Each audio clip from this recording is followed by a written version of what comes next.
Having a great time down here at the Frankston Bombers. One of their stars is Corey Micari. He's been good enough to join us. Corey, firstly, must ask you if you've got the Game Face app, if you've downloaded that. That's important. My boss said I had to ask you that question. Yeah, no, we definitely do. A few of the boys have it as well. We love helping on and having a look at the scores and whatnot.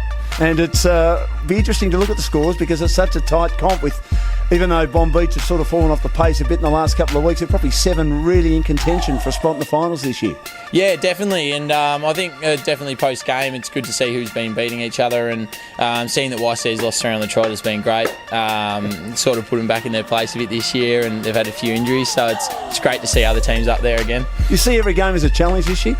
Oh yeah, for sure. I mean, last year, years prior, we've always gone in every few weeks. You'd go, we can rest a couple of players and whatnot, but we can't do that at all this year. We've probably had the strongest list since I've been here in the 5 years I've been here, so that's lucky. But definitely no easy games. It was a sluggish start to the season. What would you put that down to? Well, I think from the grand final team we had last year, we had 7 new players in that first few weeks. So you can definitely say that had something to do with it, getting used to playing with each other. But it's good to see the boys have gotten used to playing, and we're doing a lot better together. I mean, you're not a tall ruckman. What's your strength there? Your ability to jump? I mean, I haven't seen you play yet. I look forward to seeing that the next couple of weeks. I mean, I look at you and think a shortish ruckman, but obviously more than capable of filling the role.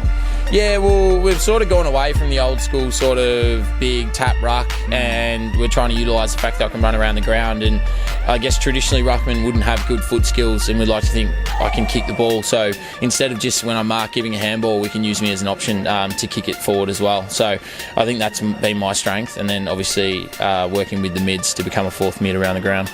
And Bo as a coach, I mean, what does he bring to the table? Obviously you've had him for a couple of years now. Do you feel that he's continued to evolve and improve as the years have gone on? And obviously, as he said to us a bit earlier, this year's again different because all matches are pretty tight. Yeah, well, his first 2 years he was quite strict, and he had things he wanted to put in place for the club and change the culture. And once he did that, the last couple of years he's really just enjoyed his position at the club. He's got the respect that he needed to implement everything, and now he's more one of the boys than the strict coach, which I think has really helped him develop the way he coaches us all. And how far can the team go? I mean, after a sluggish start, you can't really afford to get into a slump, can you? But if you get into the finals, you've beaten Surrender, you're starting to find some pretty good form, do you feel you can go a long way?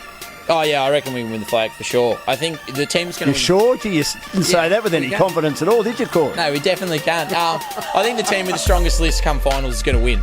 I mean, everyone's got their stars, but you see as soon as YC they lose a few players, they lose some games. So you can't afford to do that in the finals. So if you've got the strongest list in the finals, you're going to win the flag. It's just simple as that.